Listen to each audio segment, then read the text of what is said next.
Башынан баштап үйлөнгөндөн баштап эле мен жардам берчүмүн. Анткени менин өзүмдүн дагы образованием боюнча мен художник-прикладитель.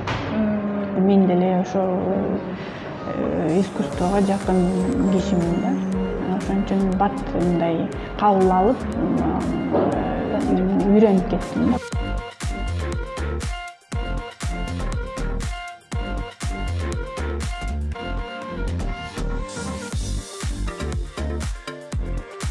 Эки миң 14-жылга чейин экөөбүз иштедик. Анан ошо 7 күн уктабай иштеген учурларыбыз болгон. Оборудованиебиз жок, компьютерлер жок дегендей ошо башында бир эле ноутбук менен башталган жумушубуз. Андан кийин акырындык менен ноутбук менен бир ноутбук болчу. Все болду, башка эчтеке жок. Үйдө отурчу башында, андан кийин уже үйдө жумуш жакшы жылбайт экен деп, мындай арендага башка бир помещение алганбыз.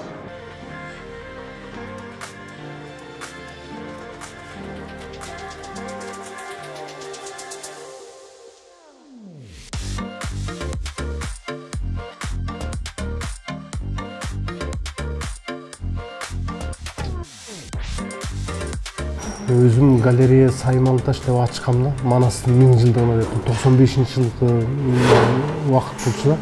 Ошондо жанакы маданият министрлиги жактан бир комнатаны арендага алып, мен да жерде бир 5-6 жыл иштетип баштагамда Саймалы таш галереясы деп менин чыгармачылыгым мына өзүңөр көрүп атасыңар. Бүт ушу керамика Саймалы ташка чагылдырылганда байыркы тарыхыбызга байланышы бар да. Бул Тогуз-Тороодо ушундай таштардын бетинде Саймалы таштар көп.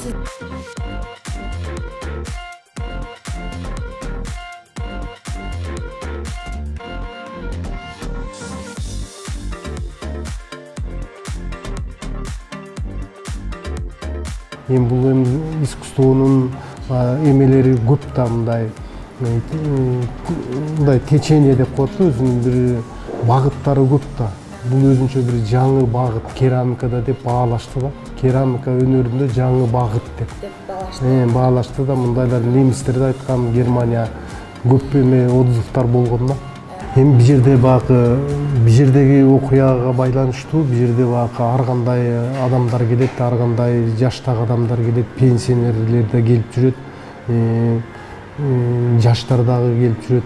Анан кээси баягы биринчи көрүп, мында байкап көрөйүн эмне болот, кандай болот, бирок көбү кызыгат да, өз колу менен жасап, сезип, чопону сезип, боеп, анан колуна булар бышырып тоят, бышырып, аны глазурлап, жана айнек менен глазурлап деп коебуз. Ошондой даяр кылып колуна бергенде ого бетер сүйүнүп кетип атышпайбы, өзү жасап кетип атат да, мындай айтканда. Биринчи жолу кармаган адамдар деле мындай таланты болбосо деле кызыгат. Таланттуулар ого бетер мындай кызыгып, ар түрдүү сөйкө жасап алгысы келет да, кичинекей кыз келиндер сөйкө түрдүү, эми адамдын өзүнүн сезиминен да.